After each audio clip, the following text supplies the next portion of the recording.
Hi friends, welcome to A2K life styles. நீங்கள் எல்லோரும் எப்படி இருக்கீங்க? நல்லா இருக்கீங்களா? நாங்கள்லாம் நல்லாயிருக்கோம். இன்றைக்கி வெரி ஈஸியான அண்ட் டேஸ்டியான டிஷ் தான் பார்க்க போகிறோம். என்னென்னா கத்திரிக்காய் கோஸ்மல்லி. அதுக்கு தேவையானது கத்திரிக்காய் நான் ஒரு 1/4 கிலோ எடுத்திருக்கேன். பெரிய வெங்காயம் ஒரு 3 வெங்காயம் கட் பண்ணி வச்சுருக்கேன். அண்டு 2 தக்காளி, பெரிய தக்காளியாக 2 தக்காளி கட் பண்ணி வச்சுருக்கேன். பச்சை மிளகா தேவையான அளவு, ஏன்னா நம்ம இதில் மிளகாப்பொடி போட போகிறது கிடையாது. ஸோ உங்கள் காரத்துக்கு ஏற்ற மாதிரி பச்சை மிளகா போட்டுக்கோங்க.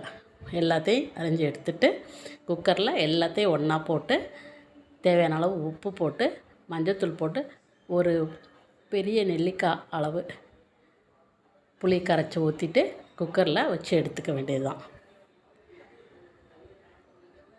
குக்கரில் வச்சு எடுத்துட்டு ஒரு 3 விசில் விட்டு எடுத்துக்க வேண்டியது. நல்லா குழஞ்சிருக்கும். அதுக்கப்புறம் அதை நல்லா மசிச்சணும். ஆல்ரெடி இந்த மாதிரி இதை வச்சு மசித்து ஸ்மாஷ் பண்ணுறத வச்சு நல்லா மசிச்சுட்டு கடாயில் இதை தாளிக்கிறதுக்கு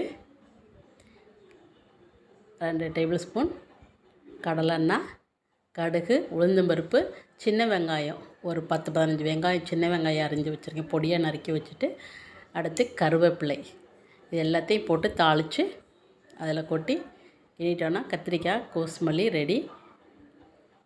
இதெல்லாம் தாளித்து அதில் கொட்டிட்டு திருப்பியும் அது அடுப்பில் வச்சுட்டு ஒரு கொதி வந்தோன்னா நிறைய ஒரு கைப்பிடி அளவு கொத்தமல்லி கட் பண்ணி போட்டு இறக்கிட்டோன்னா கத்திரிக்காய் கோஸ்மல்லி ready. Very tasty. Idli and தோசைக்கு ரொம்ப டேஸ்டியான டிஷ்ஷு தான். ரொம்ப ஈஸியான டிஷ்ஷு. இப்படி சொடக்கு போடுற நேரத்தில் செஞ்சு முடிச்சிடலாம். அதை காய் கட் பண்ணி எடுத்துட்டா ஈஸியான டிஷ்ஷு. ஸோ இப்போ பாருங்கள், இதில் தாளித்ததை கொட்டிட்டு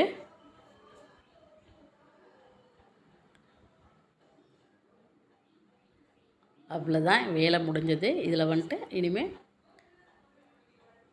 கொத்தமல்லி பொடியாக கட் பண்ணி போட்டு இறக்க வேண்டியது தான்.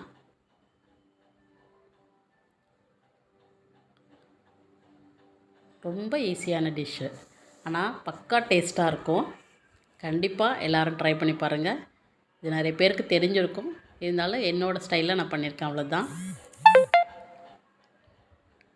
கொத்தமல்லி தூவி இறக்கிட்டா டேஸ்டியான கத்திரிக்காய் கோஸ்மல்லி ரெடி. இட்லி தோசைக்கு ரொம்ப ஆப்டாக இருக்கும். எங்கள் வீட்டில் எல்லாருக்குமே ரொம்ப பிடிக்கும். பாய்.